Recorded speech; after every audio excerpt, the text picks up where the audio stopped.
अगर शराब के नशे में धुत ये ड्राइवर कुछ गलती कर बैठता और बस खुदा न खास्ता गिरना पुल के नीचे गिर जाती, तब एक बड़ा हादसा भी हो सकता था। ये ड्राइवर ने ड्रिंक करा हुआ है। ड्रिंक इस कदर करा है कि इसको खुद को सूझने के बाद किस तरह करी जाती है। मैं मालेगांव प्रशासन से यही मांग चाहता हूँ कि ऐसे ड्राइवरों की फुल जांच होना चाहिए। निकलेगा तो उस पर 100% उसके ऊपर कार्रवाई होनी ही होनी है। Fancy garment and kids mall, Ayesha Nagar police station के सामने, हजार खोली, मालेगांव।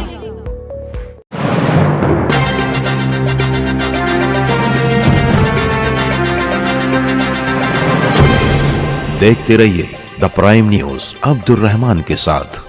चंद रोज पहले रात 9 बजे मालेगांव बस डिपो से पुणे के लिए निकली बस MH14 KO 7126 Manmad Chauphuli flyover bridge के करीब एक हादसे का शिकार होते होते बची। इससे पहले के बस ड्राइवर ब्रेक लगाकर बस पर पूरी तरीके से काबू पाता, बस अपने से ठीक सामने चल रहे ट्राले के पिछले हिस्से को टच कर गई, जिससे बस के अगले हिस्से में लगे बम्पर को कुछ हद तक नुकसान पहुंचा है। इस बस में ड्राइवर केबिन के ठीक पीछे बैठकर अगली सीटों पर सफर करने वाले 3 मुसाफिर जो अचानक ब्रेक लगाए जाने से ड्राइवर केबिन से टकरा गए थे, उन्हें मामूली चोटें भी आई। इस बस का ड्राइवर, जिसका नाम मोहन अशोक देवरे, उम्र 35 साल बताई जा रही है, चश्मदीदों के मुताबिक उसने शराब पी रखी थी और मदहोशी के आलम में वो बस को चलाया जा रहा था। ये बस मालेगांव से पुणे जा रही थी। हाँ। तो उसका सामने वाली गाड़ी ने ब्रेक किया अचानक। तो मेरा ब्रेक नहीं लगा, मैंने ब्रेक मारा, मैंने रुके थे बिल्कुल ठीक थी, फिर ब्रेक नहीं लगा। अच्छा, तो ये गाड़ी के अंदर जो पैसेंजर बैठे थे उनमें नुकसान किसका क्या हुआ? नुकसान कोई?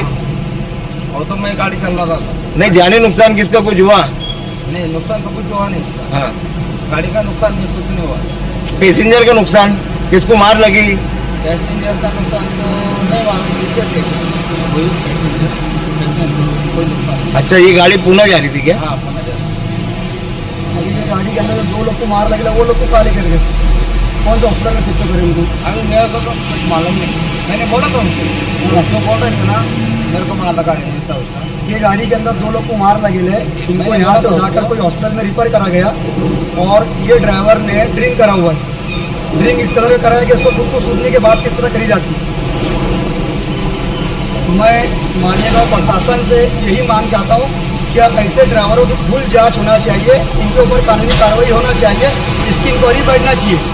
अगर लोगों की बातों में सच्चाई है तब ये मामला बड़ा ही संगीन है, क्योंकि जिस जगह ये हादसा हुआ उससे कुछ पहले गिरना नदी पर बने ब्रिज से ये बस गुजरी थी। अगर शराब के नशे में धुत ये ड्राइवर कुछ गलती कर बैठता और बस खुदा न खास्ता गिरना पुल के नीचे गिर जाती, तब एक बड़ा हादसा भी हो सकता था। हादसे का शिकार बस को डिपो में वापस लाया गया, मुसाफिरों को दूसरी बस के जरिए पुणे उसी जगह से भेज दिया गया।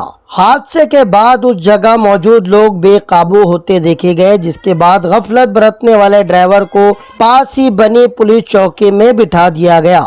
चूँकि मामला बड़ा ही गंभीर था, इसलिए इस मामले की हकीकत जानने के लिए हमने न्यू बस स्टैंड के ऑफिस से इस हादसे के बारे में मालूमात लेना चाहिए। तब हमें मालूम हुआ कि डिपो मैनेजर देवरे मैडम किसी मीटिंग की गरज से शहर से बाहर है। बिल आखिर कल हमने इस ताल्लुक से डिपो मैनेजर देवरे मैडम से मुलाकात की और इस मामले में उनसे बात की। इस मामले में सबसे बड़ा कमाल ये था कि महामंडल की तरफ से की गई इन्वेस्टिगेशन रिपोर्ट में कहीं भी बस ड्राइवर के शराब पीने का कोई जिक्र, कोई तस्करा मौजूद नहीं था। ना ही मामूली रूप से जख्मी हुए किसी मुसाफिर के बारे में कोई मालूमात दर्ज करवाई गई थी। तब हमने हादसे के वक्त उस जगह मौजूद हसन सरदार नामी चश्मदीद गवाह को बस डिपो पर बुलाया और पूरा मामला देवरे मैडम के सामने रखा। साथ ही साथ ड्राइवर का वीडियो भी हमने डिपो मैनेजर देवरे मैडम को दिखाया। तब डिपो मैनेजर साहबा को भी लगा कि कहीं ना कहीं कुछ ना कुछ गड़बड़ है। उन्होंने फौरन एक्शन लेते हुए इस मामले की नए सिरे से जांच का यकीन दिलाते हुए कहा कि अगर ड्राइवर इस मामले में लापरवाही बरतता पाया गया, साथ ही अगर उसके शराब पीने की तस्दीक हो गई, तब उस पर सख्त कार्रवाई की जाएगी। मैम, पिछले दिनों मालेगांव डिपो से बस निकली पुणे के लिए, रास्ते में जो है एक्सीडेंट हो गया। किसी वजह से जो है ड्राइवर ने शायद अपना बैलेंस खो दिया हो या समय पर ब्रेक नहीं लगा हो, जो भी एक्सपीरियंस है, मगर उसमें जो सफ़र कर रहे थे उन मुसाफिरों का कहना ये है कि उस ड्राइवर ने जो है वो ड्रिंक की थी। उसी संबंध में आपसे पूछने के लिए आए हैं, अगर ऐसा है कि वाकई ड्राइवर ने ड्रिंक की होगी तब जो है आप क्या कार्रवाई उस ड्राइवर के ऊपर करना चाहेंगे? क्या है ऐसा, अगर ड्राइवर ने सही गलत हुआ तो ड्राइवर पे ऊपर हमारा डिपार्टमेंट, हम प्रशासन की तरफ सख्त से सख्त कार्रवाई की ही जाती है। और उसके ऊपर ऐसे भी उस दिन का जो एक्सीडेंट था तो वैसे भी चौकसी मेरे हिसाब से मैंने लगा दी है, उसमें जो निकलेगा गिल्टी निकलेगा तो उस पर 100% उसके ऊपर कार्रवाई होनी ही होनी है।